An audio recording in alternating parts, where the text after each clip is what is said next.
क्या कुछ कह रहे सुन लेते हैं। बता दें कि अटल बिहारी की जयंती है आज और उसी के उपलक्ष्य में मुख्यमंत्री योगी आदित्यनाथ क्या कुछ कह रहे सुन लेते हैं।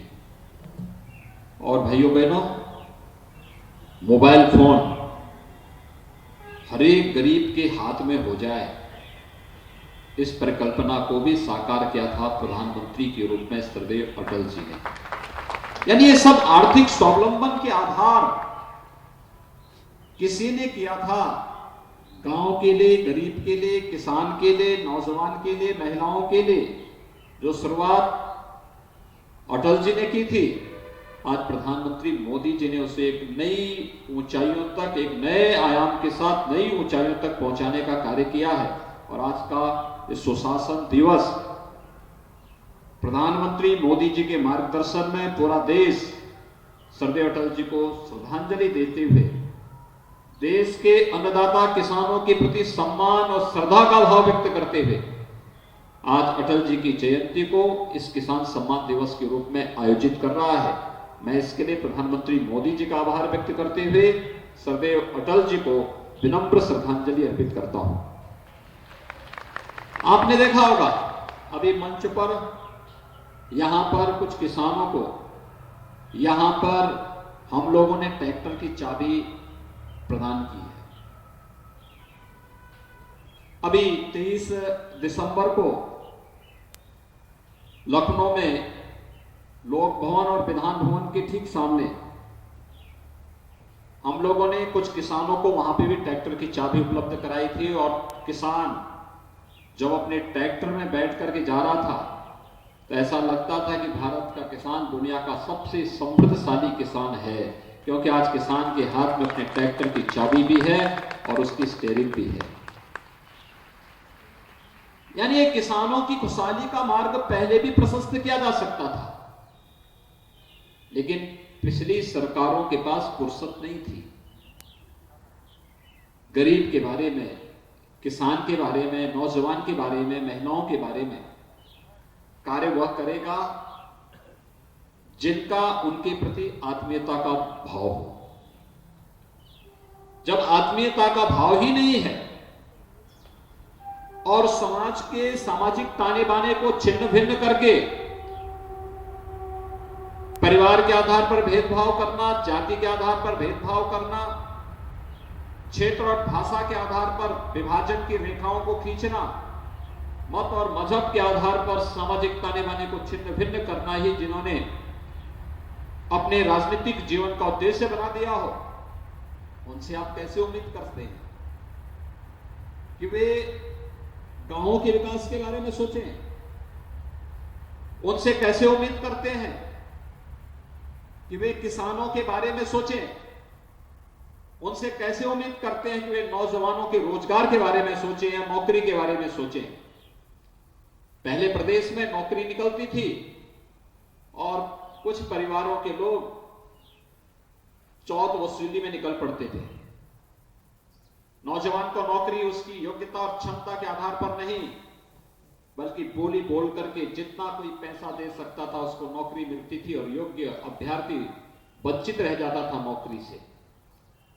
लेकिन पिछले 3.5 वर्षों के दौरान आपने देखा होगा किसी भी नौकरी में किसी भी प्रकार से कोई किसी के साथ भेदभाव नहीं कर सकता। योग्यता के आधार पर प्रदेश के हर नौजवान को उसको सम्मानजनक नौकरी देने का कार्य किया जा रहा है। और जब प्रदेश में हमारी सरकार के 4 साल के कार्यकाल संपन्न होंगे तो भाइयों बहनों मैं कह सकता हूं तब तक हम लोग प्रदेश के अंदर 4 लाख नौजवानों को सरकारी नौकरी दे चुके होंगे। ये 4 लाख नौजवानों को पहले भी नौकरी दी जा सकती थी, लेकिन पिछली सरकारें केवल गुमराह कर रही थी, भेदभाव कर रही थी, नौकरी के नाम पर वसूली के गड्ढे इन्होंने बना दिए थे। कोई भी नौकरी निकलती थी, परिवार के सभी सदस्य अलग अलग दिशाओं में झोला लेकर के वसूली में निकल पड़ते थे। आज तो कोई वसूली नहीं कर सकता, क्योंकि इसे मालूम है कि अगर नौकरी के नाम पर कोई वसूली करेगा तो फिर उसको जिंदगी भर जेल के अंदर सड़ना पड़ेगा, क्योंकि नौजवानों के जीवन के साथ खिलवाड़ करना सरकार को किसी भी प्रकार से स्वीकार्य नहीं।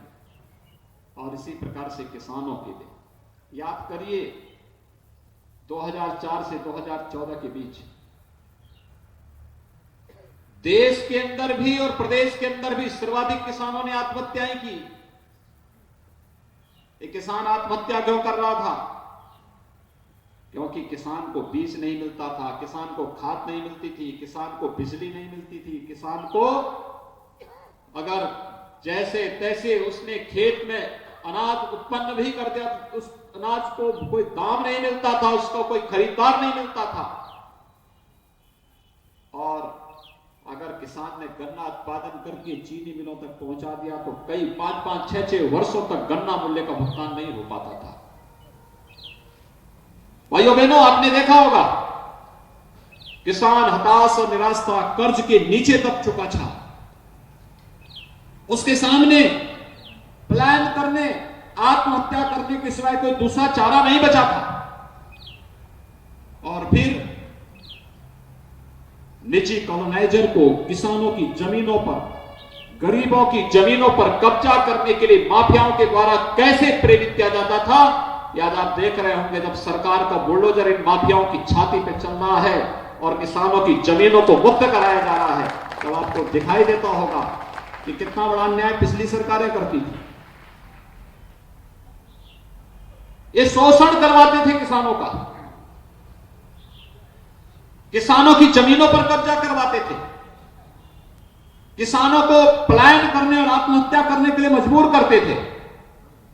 लेकिन आज आपने देखा होगा, जब से मोदी जी प्रधानमंत्री बने हैं पिछले 6 वर्षों में कहीं भी खाद की कोई किल्लत नहीं, बीज की किल्लत नहीं। पिछले 3.5 पौने 4 वर्षों से प्रदेश में भारतीय जनता पार्टी की सरकार है और हमारी सरकार आने के बाद हम लोगों ने प्रदेश के अंदर क्रय केंद्रों के माध्यम से न्यूनतम समर्थन मूल्य किसानों को देना प्रारंभ किया और न्यूनतम समर्थन मूल्य के माध्यम से लागत का 1.5 गुना दाम, जो स्वामीनाथन कमेटी ने जिसकी सिफारिश लगभग 10 साल 12 साल पहले देश की सरकार को, यूपीए यानी कांग्रेस नेतृत्व की सरकार को किया था, जिस सरकार को कांग्रेस नेतृत्व कर रही थी और सपा बसपा बिना मांगे समर्थन उस सरकार को कर रही थी कि कहीं ऐसा ना हो कि इनके गलत कार्यों के लिए सरकार सीबीआई जांच बिठा करके जेल के अंदर कर ले, इसलिए बिना मांगे समर्थन कर रही थी। उस सरकार के समय स्वामीनाथन कमेटी की रिपोर्ट आई।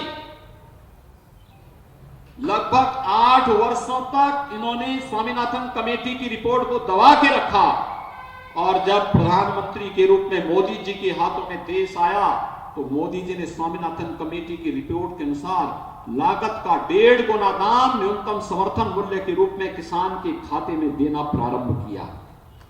ये मोदी जी की देन है, न्यूनतम समर्थन मूल्य जो आज किसान को मिल पा रहा है। 24 जींस के न्यूनतम समर्थन मूल्य की घोषणा प्रधानमंत्री मोदी जी ने की और 2017 में जब हम लोग आए, हमने देखा प्रदेश के अंदर किसानों में हताशा है, निराशा है। तो भाइयों बहनों, आपको याद होगा प्रदेश के अंदर हमारी सरकार ने जो सबसे पहला काम किया था, वो काम किया था किसानों की ऋण माफी का कार्यक्रम। 86 लाख किसानों के 36,000 करोड़ रुपए के ऋण माफी के कार्यक्रम को प्रदेश के अंदर हमने पूरी सफलतापूर्वक संपन्न करने के बाद प्रदेश के अंदर वर्षों से लंबित, दशकों से लंबित सिंचाई की परियोजनाओं को पूरा करने का कार्य किया। बाण सागर जैसी परियोजनाएं संपन्न हुई और भाइयों बहनों, मार्च 2021 तक प्रदेश के अंदर 20 लाख हेक्टेयर से अधिक भूमि को हम सिंचाई की सुविधा देने जा रहे हैं। मात्र 4 वर्ष के अंदर 20 लाख करोड़ से अधिक एकड़ से अधिक 20 लाख हेक्टेयर से अधिक लैंड को सिंचाई की सुविधा प्रदेश के अंदर भारत सरकार के सहयोग से हम विकसित करने जा रहे हैं। वर्षों से लगती थी बाण सागर परियोजना। स्वर्गीय मोरारजी देसाई जब देश के प्रधानमंत्री थे तब उन्होंने इसका शिलान्यास किया था। 1977 में प्रधानमंत्री बने और 1977 से लेकर 2017 तक योजना पूरी नहीं हो पाई, लेकिन 2017 में आने के बाद 1 वर्ष के अंदर हमने कुछ परियोजनाओं को पूरा करके प्रधानमंत्री मोदी जी के हाथों उसे राष्ट्र को समर्पित करवाया। आज वहां का किसान खुशहाल है। सरयू नहर राष्ट्रीय परियोजना जो पूर्वी उत्तर प्रदेश के अंदर, अर्जुन सहायक परियोजना, मध्य गंगा परियोजना, सिंचाई की बड़ी बड़ी परियोजनाएं, ऐसी लगभग 1 दर्जन परियोजनाओं को आज भारत सरकार की मदद से हम पूरा करते हुए किसानों की आमदनी को कई गुना बढ़ाने का कार्य किया जा रहा है।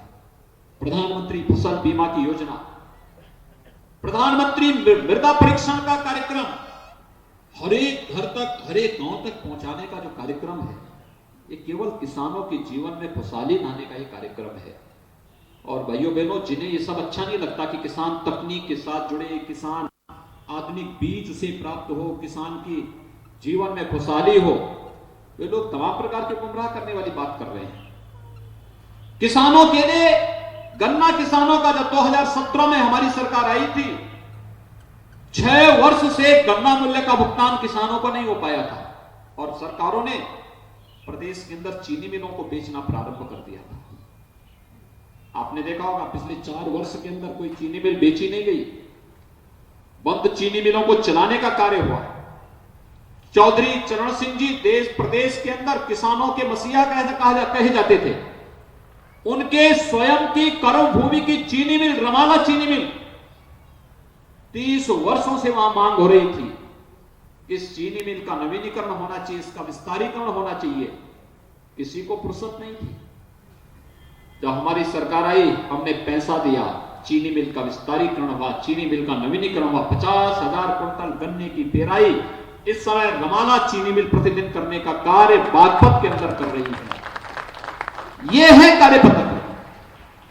1,12,000 करोड़ रुपए का गन्ना मूल्य का भुगतान हमने केवल किसानों को किया है। 1,12,000 करोड़, 1,12,000 करोड़। देश के अंदर कई राज्यों का वार्षिक बजट नहीं, इतना पैसा उत्तर प्रदेश के किसानों के खाते में गया है।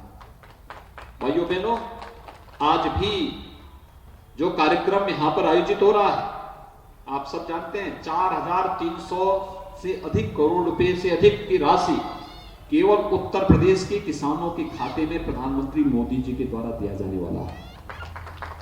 यानी किसानों के जीवन में खुशहाली लाने के लिए क्या कदम उठाए जाने हैं।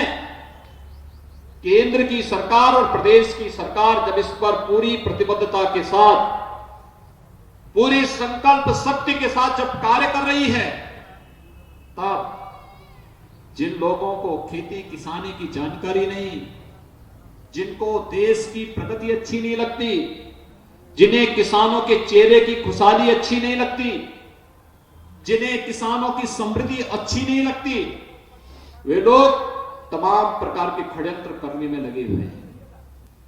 उन्होंने जातीय आधार पर समाज को बांटने की कुछ चेष्टा की। देश के अंदर मत और मजहब के आधार पर ताने बाने को छिन्न भिन्न करने का भी कुछ प्रयास विपक्षी दलों के द्वारा किया गया, और जब वह किसी भी क्षेत्र में सफल नहीं हो रहे हैं, तो आज उनके द्वारा तमाम प्रकार का दुष्प्रचार करने का प्रयास हो रहा है। और इसलिए इन सब से सावधान होते हुए हर जागरूक नागरिक को, हर जागरूक किसान को, कि हमारा सच्चा हितैषी कौन हो सकता है। और मैं दावे के साथ कह सकता हूं, आज के दिन पर भारत को दुनिया की एक महाशक्ति के रूप में स्थापित करने, भारत के बारे में दुनिया के नजरिए को बदलने का कार्य प्रधानमंत्री मोदी जी ने किया है। और नौजवानों और किसानों का सच्चा हितैषी और महिलाओं के हितों को पूरी प्रतिबद्धता के साथ आगे बढ़ाने का कार्य अगर किसी ने किया है आजादी के बाद से, अगर किसी एक प्रधानमंत्री का नाम इस देश से लिया जा सकता है, तो प्रधानमंत्री मोदी जी का नाम बड़े सम्मान के साथ हम स्मरण कर सकते हैं कि प्रधानमंत्री मोदी जी के कारण सारा का सारा परिवर्तन देश के अंदर देखने को मिल रहा है। और आज सदैव अटल जी की स्मृतियों को आगे बढ़ाने के लिए जो उन्होंने अपने प्रधानमंत्री के कार्यकाल में जो कार्यक्रम प्रारंभ किए थे, आज उन्हीं कार्यक्रमों को आगे बढ़ाने का कार्य, और भी आज के परिप्रेक्ष्य में क्या नए सुधार हो सकते हैं, और नए सुधारों के साथ उसे आगे बढ़ाने का कार्य आज प्रधानमंत्री मोदी जी के द्वारा पूरे देश के अंदर पूरी ईमानदारी के साथ, बिना भेदभाव के, हर एक किसान तक, हर एक गांव तक इन योजनाओं को ले जाने का जो कार्यक्रम चल रहा है, उसी कार्यक्रम की श्रृंखला में आज का एक कार्यक्रम भी है। प्रदेश के अंदर लगभग 3000 स्थानों पर, जिसमें 826 विकास खंडों के अलावा हर मंडी समिति में, हर कृषि विज्ञान केंद्र में, मैं कृषि विभाग को इस बात के लिए धन्यवाद दूंगा कि मात्र यानी आजादी के बाद से लेकर के देश के अंदर 2017 तक प्रदेश के अंदर कुल कृषि विज्ञान केंद्र 68 बन पाए थे। यानी हर जनपद को एक कृषि विज्ञान केंद्र नहीं मिल पाया था, लेकिन पिछले 3 वर्ष के दौरान 20 नए कृषि विज्ञान केंद्र उत्तर प्रदेश के अंदर बने हैं। ये 20 नए कृषि विज्ञान केंद्र किसान को तकनीकी जानकारी, अच्छे बीज की जानकारी और खेती के विविधीकरण की दिशा में बहुत बड़ी भूमिका का निर्वहन कर रहे हैं। इन सभी कृषि विज्ञान केंद्रों के माध्यम से, कृषि विश्वविद्यालयों के माध्यम से, सहकारी समितियों के माध्यम से आज इस कार्यक्रम को प्रधानमंत्री मोदी जी के द्वारा प्रदेश के 2 करोड़ 30 लाख किसानों को और देश के 9 करोड़ किसानों को प्रधानमंत्री किसान सम्मान निधि का लाभ प्रधानमंत्री मोदी जी के कर कमलों से आज प्रदान करने की जो कार्रवाई प्रारंभ हुई है, इस अवसर पर मैं प्रधानमंत्री मोदी जी का हृदय से अभिनंदन करता हूं, स्वागत करता हूं और विश्वास व्यक्त करता हूं कि प्रधानमंत्री मोदी जी ने देश के अंदर भारत के सर्वांगीण विकास को लेकर के जो कार्यक्रम 6 वर्ष पहले प्रारंभ किए थे, उन कार्यक्रमों की श्रृंखला को मजबूती के साथ आगे बढ़ाने के लिए, चाहे वह गांवों के विकास का हो, किसानों के उत्थान का हो, नौजवानों के उज्जवल भविष्य का हो या फिर मातृशक्ति के सम्मान का हो, इस कार्यक्रम को जिस मजबूती के साथ आगे बढ़ाने का कार्य प्रधानमंत्री मोदी जी ने किया है, आज उसी श्रृंखला में प्रधानमंत्री किसान सम्मान निधि का लाभ प्रदेश के 2 करोड़ 30 लाख किसानों को प्राप्त होने वाला है। मैं इस अवसर पर प्रधानमंत्री मोदी जी के प्रति हृदय से धन्यवाद देते हुए, आभार व्यक्त करते हुए अपने प्रदेश के सभी 2 करोड़ 30 लाख किसान भाइयों को हृदय से मैं इस अवसर पर बधाई देता हूं, अपनी शुभकामनाएं देता हूं कि सालाना 6000 रुपए प्रदेश के 2 करोड़ 30 लाख किसानों के खाते में सालाना 3 किस्त के आधार पर 2-2 हजार की 3 किस्त के आधार पर प्राप्त होते हुए दिखाई दे रहे हैं। और मैं निश्चित ही कह सकता हूं कि किसान के लिए, बीज के लिए, खाद के लिए, पेस्टिसाइड के लिए या अपनी जरूरत के लिए इस धनराशि की बड़ी उपयोगिता है। किसान अब साहूकारों के या कहीं भी किसी सूदखोर के चपेटे में नहीं आ पाएगा। अन्नदाता किसान की खुशहाली प्रदेश और देश की खुशहाली बनेगी। इस विश्वास के साथ जिन किसानों को आज यहां पर सम्मान किया गया है, उन्हें ट्रैक्टर की चाबी उपलब्ध कराई गई है या उन्हें शासन की योजनाओं से जोड़ने का कार्य हुआ है, उन सभी किसान भाइयों बहनों को मैं हृदय से उनका अभिनंदन करता हूं, उन्हें बधाई देता हूं। आप सबके खाते में आज पैसा प्रधानमंत्री मोदी जी की ओर से किसान सम्मान निधि का पैसा जा रहा है। इसके लिए मैं आप सबको बधाई देते हुए आप सबके प्रति प्रदेश के सभी किसान भाइयों को अपनी बधाई देते हुए सदैव अटल बिहारी वाजपेयी जी को उनकी जन्म जयंती के इस कार्यक्रम में विनम्र श्रद्धांजलि अर्पित करते हुए अपनी वाणी को विराम देता हूं। धन्यवाद। जय हिंद।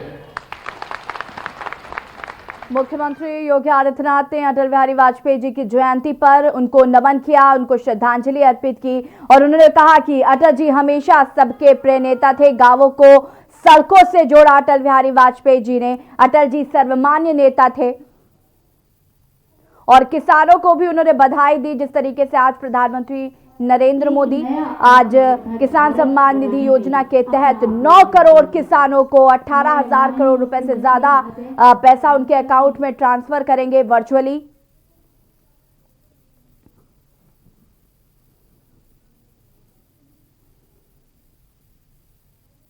मुख्यमंत्री योगी आदित्यनाथ ने यह भी कहा कि नौजवानों के साथ अन्याय बर्दाश्त नहीं किया जाएगा। पिछली सरकारों ने सिर्फ भेदभाव